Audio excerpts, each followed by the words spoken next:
Bonjour, vous êtes sur la chaîne La Route des lecteurs et je vais aujourd'hui vous faire participer un petit peu à ma vidéo.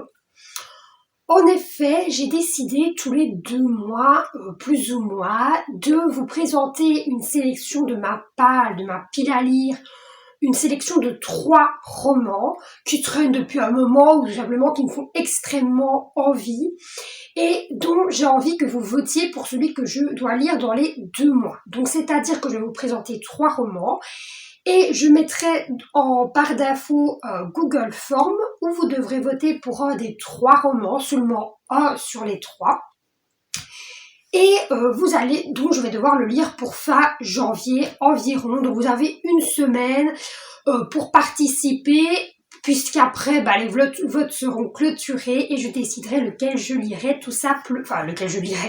vous aurez décidé lequel je lirai et donc je pourrai le lire jusque le 30 janvier tout simplement. Cette fois-ci, j'ai décidé de sélectionner 3 romans qui sont assez courts, qui ont une moyenne de 300 à 330 pages, parce que tout simplement, j'arrive dans ma période d'examen, et puis les fêtes, etc. C'est pas le moment où je vais plus lire.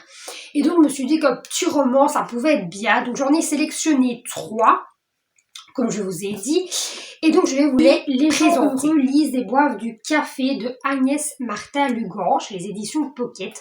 Donc, il ne fait que 187 pages, donc clairement, je pense qu'il se lira très rapidement. Et puis, ça fait un moment que ce roman est dans ma pile à lire. J'ai même le post-it, enfin pas le post-it, mais le petit autocollant disant que je l'avais acheté à la foire du livre de Bruxelles en 2017. Donc, il est plus que temps que je découvre Agnès Martin-Lugan. Et ici, c'est quand même une histoire assez triste, il me semble. En fait, Diane vient de perdre son mari et sa fille dans un accident de voiture et pour essayer de faire son deuil, elle va partir en Irlande. Mais ça va peut-être pas être la solution hyper adéquate. Enfin, en tout cas, ils disent ici que le fait de vouloir absolument fuir sa vie avec acharnement pourrait faire que sa vie la rattrape. Donc, j'ai très très hâte de découvrir cet auteur ou cette autrice. Je vous avoue qu'on entend beaucoup de bien de cette autrice, qu'elle a l'air vraiment excellente. Comme je vous ai dit, c'est assez court et je pense que ça peut être l'occasion enfin de lire un roman d'Agnès Martin-Lugan en espérant. Ensuite, j'ai décidé de sortir Une joie féroce de Sorge Chalandon. Chez les éditions Le Livre de Poche, qui est aussi un court roman et un petit peu plus long. Il fait quand même 300 pages, comme je vous l'ai dit, il y a une moyenne, donc c'est quand même 300 pages. Jeanne va être diagnostiquée par son médecin comme ayant un cancer. Et donc, en fait, c'est le moment où Jeanne va décider de vivre, de vivre sa liberté. C'est cette occasion qu'elle a d'enfin découvrir la vie, en fait. Donc, je vous avoue que c'est pas très joyeux non plus. Franchement, cette fois-ci, j'ai pas pris des livres hyper joyeux. Mais je l'ai acheté il y a pas si longtemps, enfin en 2020, donc c'est pas si vieux que ça.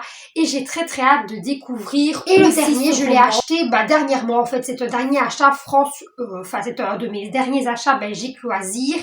C'est La clé du sang de Ruth Ware chez les éditions Belgique Loisirs du coup. Et en fait, on découvre Rowan Kane qui va décider de répondre à une offre assez alléchante devant s'occuper d'enfants d'un couple d'architectes. Sauf que quand elle arrive, elle se sent très mal à l'aise. Les enfants n'arrêtent pas de la défier. Il y a une omniprésence de caméra et malgré les rumeurs, elle refuse de quitter la maison, mais elle rentre dans un cauchemar. Donc c'est-à-dire qu'elle aurait peut-être mieux fait d'écouter ce que les autres avaient à lui conseiller, parce qu'elle va rentrer dans une maison qui n'est peut-être pas si joyeuse que ça, où il y a pas mal de choses bizarres qui s'y passent. Donc là, il y a 330 pages dans ce roman. Et je vous avoue qu'il me tente de fou. Je l'ai mis tout simplement parce que je me dis que entre les 2 précédents et celui-là, ça c'est un thriller. Les autres, c'est plutôt des contemporains. Ça changera un petit peu si vous le choisissez.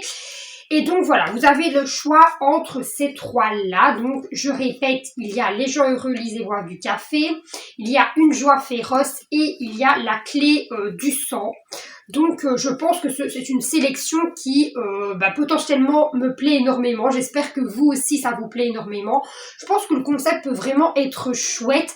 Maintenant, comme je sais que je suis plus suivie sur Instagram que sur ma chaîne YouTube, ce qui est logique vu que je suis depuis plus longtemps sur mon compte Instagram, je ferai également voter sur mon compte pour donc le dernier jour où vous avez le droit de voter.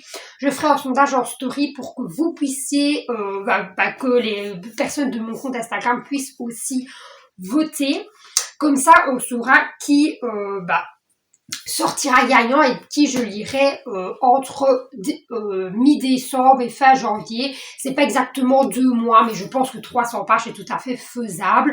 Quoi qu'il arrive, donc j'ai très hâte de voir ce que vous allez décider pour moi. Et n'oubliez pas que c'est un Google Form en barre d'infos, ce n'est pas par commentaire. Même si vous avez lu un des 3, n'hésitez pas à me dire s'ils vous ont plu, parce que ça me ferait vraiment très plaisir de discuter avec vous. Je vous souhaite de belles lectures et à bientôt.